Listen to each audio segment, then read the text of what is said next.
मो खैरारू आसी एठी प्रभु झिंकेश्वर महिमा सारा ओडिशा रे प्रख्यात होती।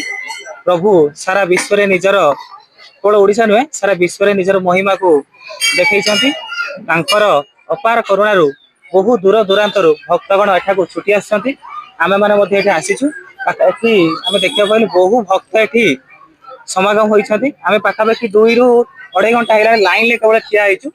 आमे पाखापाखि 8टारू लाइन ले ठिया हेलुनी। प्रशासन को निवेदन करी टिके व्यतिक्रम देखा जाउछि श्रृंखला रे जो लाइन होउछि सिथे टिके बेरिकेड हेले भलो होता काहे ना प्रभु को पाखु को बहु भक्त आसुछन तेणु जदि मझिर किए गली जाए आउ जन भक्त मन टे कष्ट हो सी बहुत समय धरी ठिया होउछि ताकू भी कष्ट होउछि तेणु से दिग प्रति टिके प्रशासन दृष्टि देले भल हो। श्रावण मास द्वितीय सोमवार द्वितीय सोमवार रात्र 2 घंटा समय मंदिर खोला है।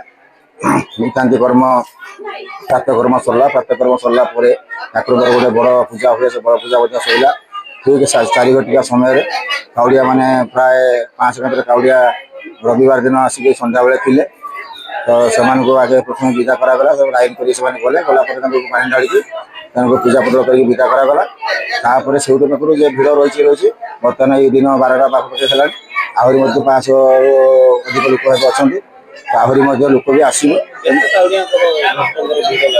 तथा 5000 पाखापाखि लोक हो।